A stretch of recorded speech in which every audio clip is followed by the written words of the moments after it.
नमस्कार, स्वागत है आप सभी का निवेश के एबीसीडी के इस बेहद खास एपिसोड में। और हमेशा की तरह हम आज किसी भी फंड हाउस के रिप्रेजेंटेटिव से बात नहीं कर रहे हैं। हम किसी सीईओ से, सीआईओ से या फंड मैनेजर से बात नहीं कर रहे हैं, ना ही बाजार के दिग्गज से आज आपको मिला रहे हैं। हम कर क्या रहे हैं? हम शो में आपको बता रहे हैं कि अपनी छुट्टियों का निवेश या अपने फेस्टिव सीजन का निवेश आप कैसे कर सकते हैं। अब निवेश से मेरा मतलब ये है कि अपनी छुट्टियों की और फेस्टिव सीजन की प्लानिंग आप कैसे कर सकते हैं। ये जो समय अब हम एंटर हो चुके हैं, त्योहारी मौसम, ये कई मायनों में बहुत खास होता है। बहुत सारे लोग जो हैं अपने बड़े बड़े खर्चे लिस्ट में डालकर बैठे होते हैं कि अब दिवाली में घर की मरम्मत होगी, नया सामान लिया जाएगा या घर शिफ्ट किया जाएगा। आपके पास स्मॉल टिकट से लेके बिग टिकट से लेके हर तरह के खर्चे तैयार रहते हैं। अच्छा, बहुत सारे लोग घूमना फिरना भी पसंद करते हैं, बल्क में छुट्टियां भी ले लेते हैं। अब इन सब में आपको अपनी बजटिंग कैसे करनी चाहिए, आज इसी पर हम फोकस करने वाले हैं। और मेरे साथ दो बेहद खास मेहमान भी जुड़ गए हैं जो इसमें आपकी मदद करेंगे। किसी भी तरह का खर्चा हो जो आप उठाना चाहते हो या आप प्लान कर रहे हो इस फेस्टिव सीजन, आज उसी का नुस्खा हम आपको बताएंगे हमारी इस पेशकश में। मेरे साथ अनुष्का राठौड़ हैं, पर्सनल फाइनेंस कंटेंट क्रिएटर हैं, ऑथर हैं द मनी गाइड की, और अर्चना सिंह ट्रैवल व्लॉगर हैं, देश विदेश घूमती रहती हैं। और ये दोनों आज आपके मार्गदर्शन के लिए मेरे साथ जुड़ गई हैं। आप दोनों का स्वागत है। और पहले सैर सपाटे की बात कर लेते हैं। खर्चा तो खैर उसमें भी लगेगा और अनुष्का उसमें भी कुछ ना कुछ अपने टिप्स तो देगी ही, लेकिन अर्चना, आपसे शुरुआत करना चाहती हूँ। इस त्योहारी सीजन किसी को अगर ट्रैवल करना है तो अभी क्या चीजें वैसे ही महंगी हो चुकी हैं? भारत की बात करूं या विदेश की बात करूं? देखो, अगर लास्ट मिनट थोड़ा तो एक्सपेंसिव पड़ता है तो मैं हम्म। तो हमेशा रेकमेंड करती हूँ कि एटलीस्ट आप और कुछ नहीं तो 1-2 महीने पहले तो ट्राई कर लो। तो ओके। अभी तो अगर आप 15 अगस्त वाले पे जाओगे तो 15 अगस्त तो कल ही है, तो this is like to last minute. But इसके अलावा जैसे आप जाते हो, अगर आपको फिर भी यूटिलाइज करना है तो यूजुअली क्या होता है, the strategy that is work for me is कि आप जिस दिन फेस्टिवल होता है ना, उस दिन की अगर आप बुकिंग करते हो, उस दिन यूजुअली आपको ना सस्ती पड़ जाती हैं फ्लाइट्स। तो डेफिनेटली आपको सस्ती पड़ती है, जो लोकल ट्रांसपोर्टेशन भी होता है वो भी काफी सस्ता पड़ जाता है एज कंपेयर टू आप 1-2 दिन पहले अगर करते हो। तो आई वुड सजेस्ट कि जब भी आप कर रहे हो उसे थोड़ा सा ध्यान में रख लो, डेट्स वगैरह को ना, कि कहाँ पर जाना है। तो वन इज दैट कि डोंट गो ऑन जस्ट उसी पर्टिकुलर डेट पे। उससे आप सेव कर सकते हो काफी। And then keep a tab on the sales, जैसे कि फॉर एग्जांपल 15 अगस्त के आसपास ना बहुत सारे एयरलाइंस की, होटल्स की, ओटीएस जैसे होते हैं, मेक माई ट्रिप यात्रा, इन सब की काफी ज्यादा सेल्स वगैरह और काफी ऑफर्स, डील्स वगैरह आते हैं, तो उनको ध्यान रखो। बहुत सारे क्रेडिट कार्ड्स के भी ऑफर्स होते हैं। So just keep I open on that कि उस वक्त जो चल रहा होता है ना। एंड एटलीस्ट 1-2 महीने पहले प्लान करो। जैसे कि आप अभी एटलीस्ट दिवाली के लिए प्लान कर सकते हो, आप अभी से दिवाली दशहरा के holidays के लिए या क्रिसमस न्यू ईयर के लिए कर सकते हो अभी से। और इसीलिए हम ये शो अभी ही कर रहे हैं क्या, क्योंकि अगर आपको अक्टूबर दिसंबर तक की छुट्टियां प्लान करनी है तो अभी ही आपके पास समय है। झटपट, भारत में कहाँ कहाँ आपको लगता है कि इस समय जाया जा सकता है? शुरुआत उससे करती हूँ। ओके, सो शुरुआत करते हैं। जैसे फॉर एग्जांपल नॉर्थ में, तो मैं सबसे पहले बोलती हूँ कि भाई देखो, जो ये पॉपुलर डेस्टिनेशंस है ना, मनाली शिमला, इनको छोड़ दो बहुत क्योंकि भीड़ हो जाती है, बहुत ज्यादा। बहुत ज्यादा, हाँ। बहुत ज्यादा। और अगर आप उनसे थोड़ा सा हटके जाओगे ना तो ही आपको बहुत कुछ मिल जाता है। जैसे तीर्थन वैली है, सेंज वैली है, काफी कुछ होता है वहां पे ना जो आप घूम सकते हो वहां पर। या जैसे फॉर एग्जांपल अगर आप उत्तराखंड में चले जाओ तो चोपटा है, मुनस्यारी है, काफी सारी जगह है जिसपे ना आप जा सकते हो उस टाइम। एंड जैसे कि MP, actually MP I feel is very very underrated destination in terms of कि जैसे वहां पर मांडू है, वो मुझे one of the favourite places है। लोगों को उतना पता भी नहीं है, फोर्ट है, रुइंस है, तो बहुत सुंदर है। राजस्थान में शेखावटी है, it's called the open air art gallery India, बहुत। और इस वक्त मौसम भी अच्छा है क्योंकि it's not very hot, it's quite pleasant. Rajasthan इस टाइम जाने के लिए काफी सही है। उदयपुर के जो होटल्स होते हैं उसमें प्राइसेस काफी कम है ये अक्टूबर तक जाने के लिए ना। विंटर्स में एकदम से पीक करता है, like Banswara, it's the city of 100 islands. बहुत बहुत खूबसूरत है, अभी तक एक्सप्लोर नहीं हुआ है टूरिज्म के पॉइंट ऑफ व्यू से। या फिर असम में मजौली आइलैंड्स हैं, जीरो वैली है अरुणाचल में, केरला में बहुत सारी जगह है। सो अगर आप थोड़ा सा जो मेन डेस्टिनेशन है उसको छोड़ के हल्का सा जाओगे तो ठीक रहेगा। इवन मैं एमपी की बात कर रही थी, नेशनल पार्क्स बहुत अच्छे हैं वहां पर, सतपुड़ा, पेंच, बाकीसार, और इस वक्त अक्टूबर तक काफी अच्छा मौसम भी रहता है जाने के लिए। तो डेस्टिनेशंस तो बहुत तो सारे हैं, मैं अकेले जाया बस जाए और फैमिली के साथ जाया जाए तो फिर कैसे इसको प्लान करना चाहिए? आइडियली कितने दिन का ट्रिप होना चाहिए? कितना खर्चा लगेगा? क्योंकि उसके बाद अनुष्का बताएगी कि उस खर्चे के लिए प्लानिंग कैसे करनी है और बचत कहाँ करनी है और निवेश कहाँ करना है।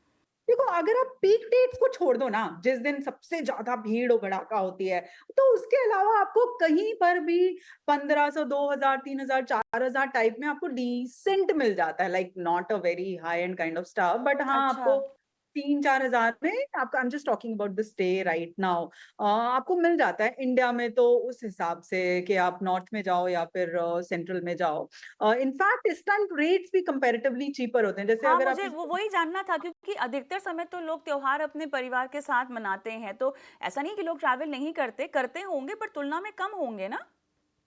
एक्चुअली इसके लिए काफी इंटरेस्टिंग चीज है। अगर आप कभी हाँ। देखोगे कि जो गुजरातीज होते हैं ना, हाँ, गुजरातीज और बंगाली, वो यूजुअली इसमें दिवाली हॉलीडेज में काफी ट्रैवल करते हैं वो लोग ना अच्छा। उस टाइम, बिकॉज यूजुअली सब लोग हॉलीडेज में अपने घर रहना चाहते हैं, बट एक्चुअली दैट्स बिल्कुल। A time to go and हाँ, टू एक्सप्लोर। गो उस एंड टाइम एक्सप्लोर। जाके ना रेट काफी सस्ता मिलता है। लाइक अभी तो खैर होली नहीं है, बट आप कभी भी देखना कि अगर आप होली में कहीं ट्रैवल करोगे ना, it works out to be cheaper हाँ। एज कंपेयर टू की पहले वगैरह वो करने पे ना। जैसे फॉर एग्जाम्पल अगर आप 2 अक्टूबर को इंक्लूड करोगे ना हॉलीडे को, तो वो थोड़ा महंगा हो सकता है, बट अगर आप अपना हॉलीडे 2 अक्टूबर से लेके आगे वाले वीकेंड का करोगे ना, so you will see 15%, 10 to 15% आपको प्राइस ड्रॉप मिलता है एज कंपेयर टू अगर आप उसको पहले इंक्लूड कर देते हो। तो थोड़ा सा स्मार्टली प्ले करना। और इंटरनेशनल डेस्टिनेशंस में भी, लाइक इस वक्त यूरोप जाना as compare to summer holidays is way cheaper now, specially जैसे कि जो डेस्टिनेशंस हैं, नेदरलैंड्स हैं, नेदरलैंड्स के लिए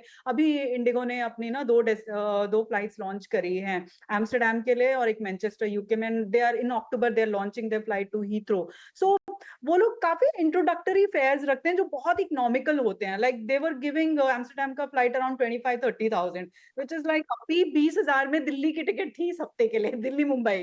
कैन यू बीट दैट? तो you need to keep a tab. तो जैसे अभी उनका for example London route they gonna launch, so keep a tab on that. तो उस पे आपको बहुत अच्छे प्राइसेस मिल जाते हैं। एक और हैक बताती हूँ आपको, sometimes flying to a smaller destination works out to be cheaper. So, for example, instead of flying to say London, if you fly to say Manchester, if you fly to say Birmingham, या फिर कहीं और जो छोटे airports पे अगर आप fly करते हो, वो कंपैरेटिवली सस्ता पड़ता है।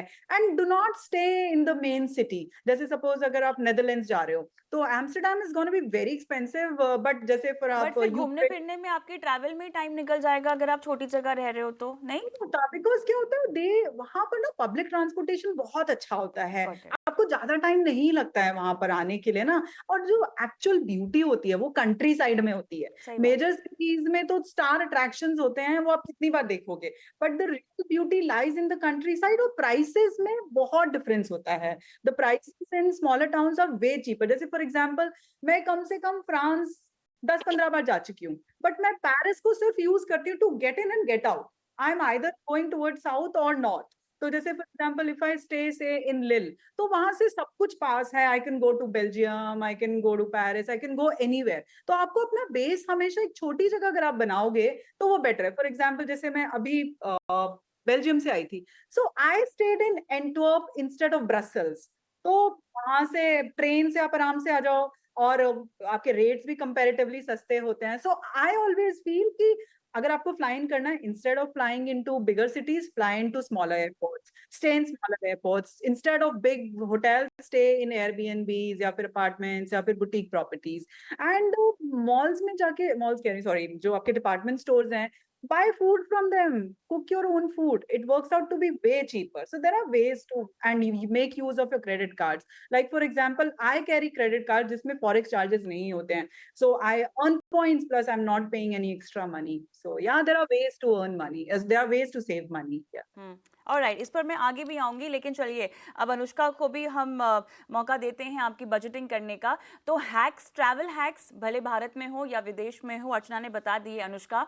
अब बताइए कि स्मार्टली बजटिंग और प्लानिंग कैसे की जाए? क्योंकि ये तो ट्रैवल एक खर्चा हुआ, आपके हो सकता है और भी बहुत सारे खर्चे लाइंड अप हो बड़े-बड़े। तो अब कैसे उसको सेग्रीगेट करें, कैसे प्रायोरिटी दें अपने खर्चों को? ये तो प्लानिंग आपको करनी पड़ेगी, एडवांस बुकिंग में आपको पेमेंट वगैरह सब करनी होगी, तो कार्ड्स का इस्तेमाल कर लेना चाहिए। अर्चना ने भी कुछ कुछ बताया कि वो कैसे स्मार्टली अपने पैसे और पॉइंट्स इकट्ठा करती हैं। बट आप बताइए, budget friendly festive season on all aspects, travel and otherwise, कैसे मनाया जा सकता है? ठीक है, एक तो सबसे पहले तो जितना जल्दी हो सके उतना स्टार्ट कर लीजिए, क्योंकि अल्टीमेटली तो देखो बेसिक सेम ही रहते हैं, आपको जितना राइट। खर्चा करना है आपको उतने पैसे चाहिए। तो अब या तो वो सेव करके आप कर सकते हो या फिर आप थोड़े से क्रेडिट टूल्स यूज कर सकते हो। अब सेव करने की बारी आती है, अगर आप अपने अक्टूबर या दिसंबर जो दिवाली और न्यू ईयर के ट्रिप्स है उसके लिए अभी आप सेव कर रहे हो, तो स्टॉक मार्केट में तो बिल्कुल मत कीजिए, क्योंकि वो बहुत वोलेटाइल होता है।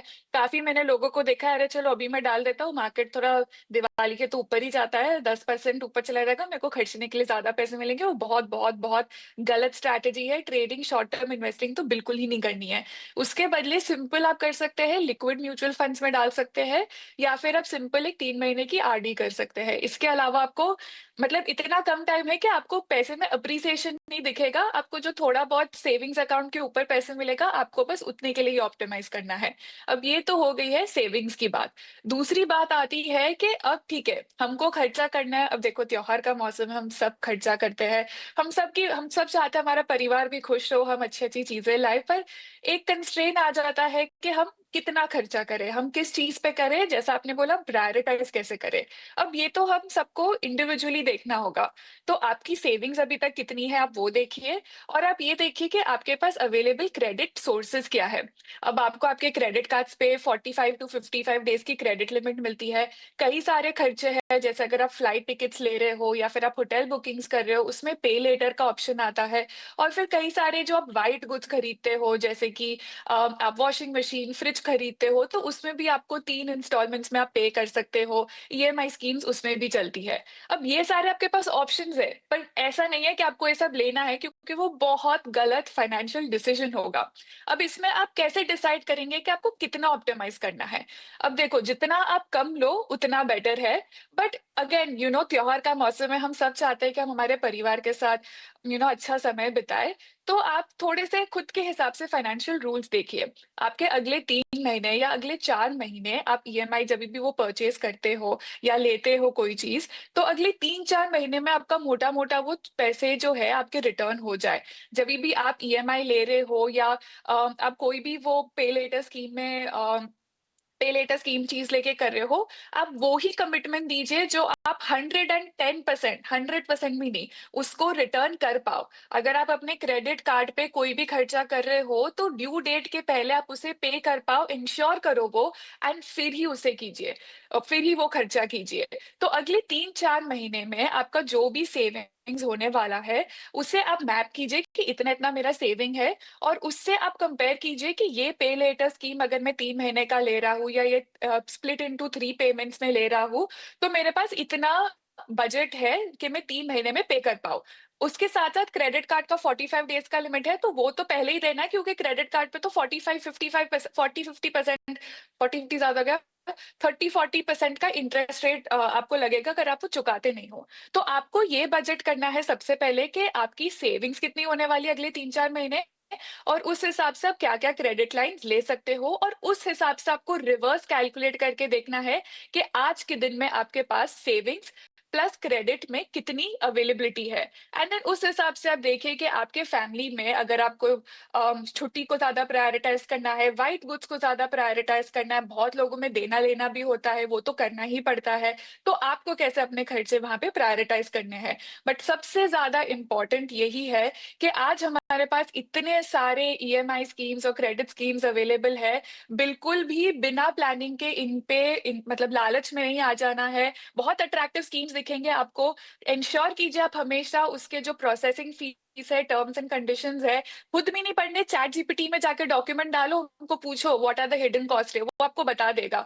एक बार अगर हो सके तो जो सेल्स रिप्रेजेंटेटिव है उसको भी पूछो कि मेरे को कोई चार्जेस आने वाले हैं, इसमें मेरे को कोई इंटरेस्ट रेट लग रहा है, वो आप अब पूछोगे, आप उसको कोई और कॉस्ट है, कुछ भी प्रोसेसिंग फीस है, ये सारी चीज आप उससे पूछिए, चैट जीपीटी से पूछिए, आप इंटरनेट पे भी जाके सर्च कीजिए कि इसमें नॉर्मली क्या होता है, क्योंकि बहुत सारे ये लोग छोटे मोटे हिडन चार्जेस डाल देते हैं जिससे आपको और ज्यादा पैसे देने पड़ सकते हैं।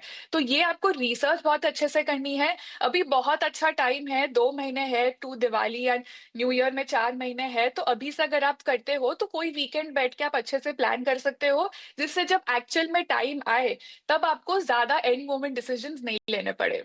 ऑलराइट, मेरे ख्याल से यहाँ पर आपने कहा है कि एआई का अच्छे खासा इस्तेमाल कर लेना चाहिए और टाइम रहते आप प्लानिंग कर लीजिए ताकि आपको बाय नाउ पे लेटर जैसे हथकंडों का इस्तेमाल नहीं करना पड़ेगा। हालांकि बहुत अच्छी सुविधा है, अगर आप फाइनेंशियली हैंड्स ऑन है अनुष्का तो इन सब का इस्तेमाल आपको करना चाहिए, but having said that repayment strategy आपके पास पहले से हो। और ये मैं सिर्फ ट्रैवल की बात नहीं कर रही हूँ अनुष्का, बिग टिकट हम्म। परचेसेस अगर भी करने हो, आपको कोई महंगा महंगा गैजेट खरीदना हो, बिकॉज त्योहार ऐसा समय है जहाँ अपने लिए भी आप नई चीज़ खरीदते हैं, गिफ्टिंग के लिए भी आप बहुत सारी नई चीज़ खरीदते हैं, लोगों को देते हैं। तो ऐसे में स्ट्रैटेजाइज कैसे करें अगर आप इस तरह का कोई पेमेंट ऑप्शन अपने लिए कंसिडर कर रहे हैं तो? देखिए, जैसे मैंने बोला, जो भी आपका पेमेंट टर्म है जो आप कंसिडर कर रहे हो लेना, उसका जो भी जैसे 3 महीने है या 4 महीने है, उसके अकॉर्डिंग आप देखिए कि आपका हर महीने सैलरी में सरप्लस कितना बचता है। और ये मैं बोल रही हूँ आपके इन्वेस्टमेंट्स वगैरह सबके बाद कितना सरप्लस बचता है। उस हिसाब से आप वो कैलकुलेट कीजिए कि आप कितना ईएमआई उसमें आप दे सकते हो। तो फॉर एग्जाम्पल, अगर आपका 10,000 रुपये सरप्लस बचता है तो आपकी ईएमआई स्कीम ऐसी होनी चाहिए कि 10,000 से तो कम ही हो, 8,000 पर महीने आपको देना पड़ रहा है। और ये आप एक ले सकते हो, 2 ले सकते हो, बट टोटल आपका स्कोप इतना है। और उस हिसाब से आप रिवर्स कैलकुलेट करके देखिए आज कि आपके पास कितना अलाउंस है इन टर्म्स ऑफ आप कितना ईएमआई या कितना लोन आज ले सकते हो। बट हैविंग सेड दैट, ये एक फैसिलिटी है, ये एक नेसेसिटी नहीं है लेना। तो अगर आपको ये ऑप्शन मिल रहा है और आप ऐसे खर्चे कर रहे हो जो आप शायद अवॉइड कर सको, जो शायद ये स्कीम नहीं लेने पे आप अगर अवॉइड लेट गो कर सकते थे, तो आप वो मत लीजिए। ये एक फैसिलिटी है, आपको दी जा रही है कि अगर आपके पास कोई सेकंड ऑप्शन नहीं है तो आप लीजिए। बट अगर आप अवॉइड कर सकते हो तो बेस्ट है कि आप अवॉइड कीजिए। एंड वो पैसे को आप, अभी गोल्ड का भाव तो बढ़ गया है, बट आप इन्वेस्ट भी कर सकते हो, गोल्ड के कॉइन्स अगर आप चाहे तो वो भी ले सकते हो। तो इन्वेस्टमेंट भी अभी करते हैं इन द फेस्टिव सीजन, क्योंकि अच्छा टाइम भी इसे माना जाता है। ऑलराइट, चलिए अर्चना, मैं आपके पास आती हूँ बिकॉज लोकेशंस का आपने जिक्र किया कि कहाँ कहाँ घूमने जाया जा सकता है, कार्स और ट्रैवल और किफ़ायती तरीके से आपको कैसे छुट्टियाँ प्लान करनी चाहिए। अब दूसरा एस्पेक्ट पर मैं आती हूँ।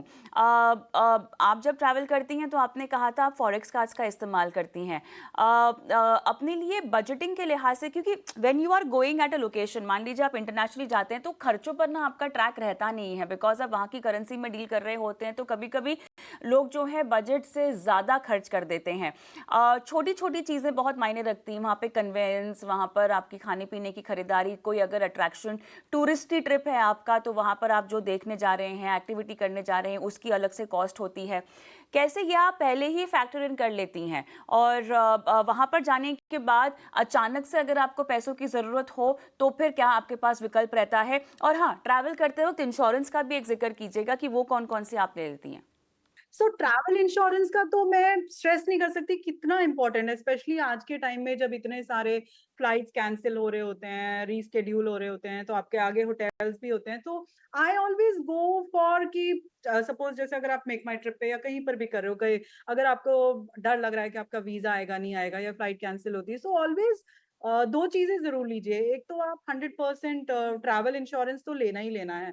उसके अलावा जो टिकट्स भी आते हैं ना, वो 100% रिफंडेबल टिकट्स आते हैं, तो आपके ज्यादा डिफरेंस नहीं होता है। ज्यादा से ज्यादा आपको मैक्स टू मैक्स 10-15 हजार रुपए लग जाएगा या 4-5 हजार लग जाएगा, depending on the destination you are choosing. But overall वो बहुत ही ज्यादा जरूरी होता है, क्योंकि कुछ पता नहीं है आपको कि कोई नेचुरल कैलामिटी आ जाए, कोई आपको पर्सनल प्रॉब्लम हो जाए, so it safe guards you. मैं बिकॉज सी फॉर एग्जांपल मैं लंबा ट्रैवल करती हूँ, तो व्हाट आई डू इज जैसे मैंने 1 साल का ट्रैवल इंश्योरेंस ले लिया है। बट जो लोग सपोज ज्यादा नहीं करते हैं, सपोज उनको पता है कि अगले 5-6 महीने में उनके 2 ट्रिप होने वाले हैं, 1 साल में 2 ट्रिप होने वाले हैं, तो उस हिसाब से भी वो ले सकते हैं। और बहुत सारे क्रेडिट कार्ड्स में इनबिल्ट इंश्योरेंस आता है, सो रीड थ्रू इट और उसके टर्म्स एंड कंडीशंस जरूर जरूर पढ़ने चाहिए। बिकॉज बहुत सारी जगह ऐसा होता है कि काफी सारी चीजें ना इंक्लूडेड नहीं होती हैं उसमें।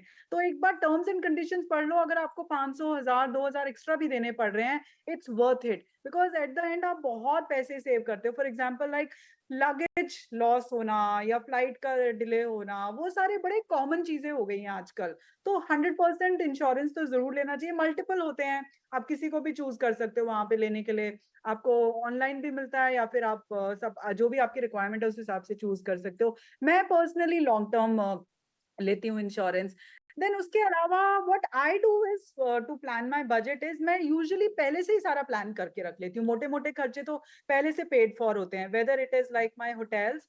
होटल्स भी मैं रिफंडेबल लेती हूँ, कि वहां जहां पर कि 1-2 दिन पहले मेरे को पूरा पेमेंट करना पड़े, या max 7 days before. And all the payments are through credit cards. Reason being you earn through points वगैरह, और इजी रहता है। एंड आपको पता भी है कि आपने कितना स्पेंड किया, और आपको अगर वो इंस्टॉलमेंट में कन्वर्ट करना है तो वो भी हो जाता है, सो यू अर्न मोर। आपको काफी ज्यादा, sometimes you and up saving 5-10,000 more if you convert the amount in your EMIs। सो वो एक स्मार्ट बजटिंग होता है। तो यूजुअली क्या होता है कि मैं अपने ट्रेन्स भी, जैसे सपोज अगर मैं यूरोप जा रही हूँ, तो मैं पास ले लूंगी, यूरेल का पास ले लूंगी, या कोई भी जो बड़े फ्लाइट्स वगैरह हैं, इवन लोकल फ्लाइट्स हैं, वो पहले से बुक करती हूँ। तो यूजुअली, या फिर फॉर एग्जांपल अगर मुझे कार हायर पे लेनी है, तो मैं तो वो पहले से ले लूं। तो जितने भी बड़े खर्चे होते हैं, whether it is accommodation, whether it is flight और internal transportation, I plan the much in advance. खाने पीने में ज्यादा नहीं लगता है खर्चा।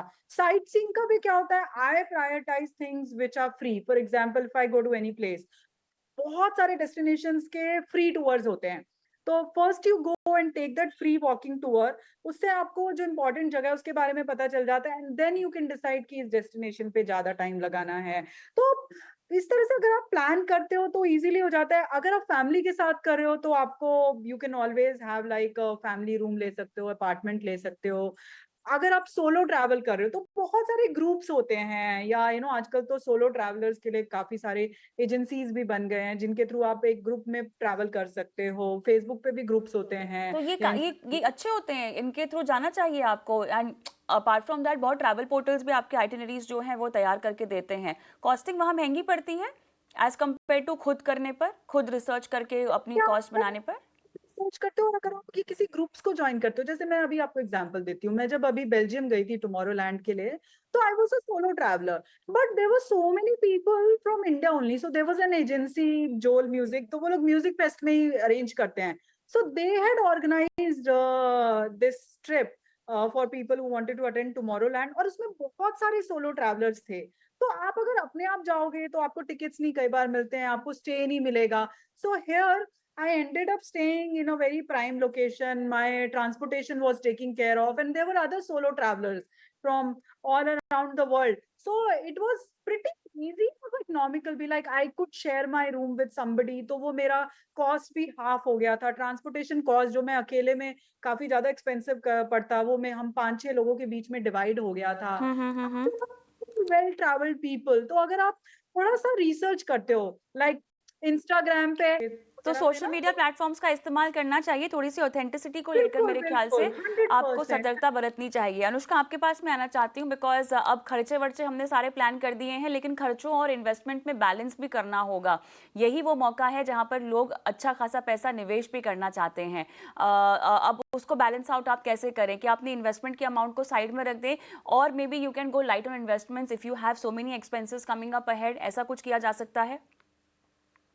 ये तो सबके पर्सनल कैश फ्लोज पे ही डिपेंड करेगा, ट्रू। बट ऑफ बहुत कोर्स द लोगों को बेस्ट बोनस भी प्रैक्टिस यही मिलता है। होती है। अनुष्का, ऐसे टाइम पे बोनस वगैरह भी मिलता है, तो उसको खर्चे में लगा दें या इन्वेस्ट कर दें?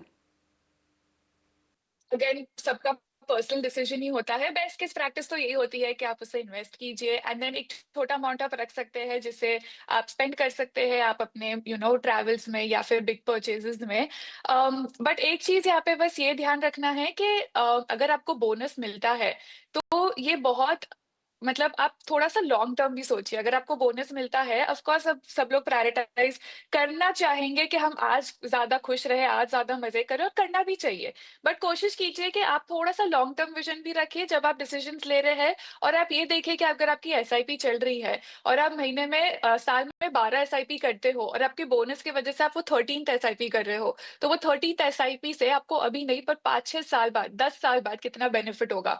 तो ये आपको डिसीजन लेने में हेल्प करेगा on how to prioritise. But ऐसे एक ब्रॉड स्टेटमेंट देना कि नहीं आपको इन्वेस्टमेंट ही करना चाहिए, कैश मतलब खर्चे नहीं करना चाहिए, वो थोड़ा सा डिफिकल्ट हो जाता है कहना। सबको अपने पर्सनल डिसीजंस लेने चाहिए बेसिस आपके फैमिली की क्या एक्सपेक्टेशंस है, आपके कैश फ्लोज कितने हैं, आपकी करंट सिनेरियो कैसा है, आपकी ऑलरेडी इन्वेस्टमेंट्स कितने हैं। बेस्ट केस सिनेरियो तो यही रहता है कि आप 100% इन्वेस्ट कीजिए। बट अगर फेस्टिव सीजन है, आपको अगर ज्यादा खर्चा भी करना है then do go for it. Ensure कीजिए कि आप एक बैलेंस रख रहे हैं towards long term spending and short term happiness. Alright, मेरे ख्याल से सॉरी, काफी जी long term investment and short term short term happiness. Happiness. Okay, चलिए, बहुत सारे एस्पेक्ट्स हमने कवर करने की कोशिश की है और उम्मीद करते हैं कि ये पूरी चर्चा सुनने के बाद दर्शकों ने जो भी खर्चे अपने प्लान कर रखे हैं इस त्योहारी सीज़न, उन्हें आप अच्छी तरीके से प्लान करें, ज़्यादा कर्ज अपने ऊपर ना लें, अपने निवेश की स्ट्रैटेजी में भी आप बने रहें और समझदारी से आगे बढ़े। इसी के साथ अनुष्का आपका, अर्चना आपका धन्यवाद, समय दिया और दर्शकों को गाइड किया, उन्हें मैप दिया कि कैसे इस त्योहारी सीजन अपने पैसों का सही इस्तेमाल करें। Thank you. Thank you. Thank you so much. और मुझे भी इजाजत दें आज की इस पेशकश में। नमस्कार।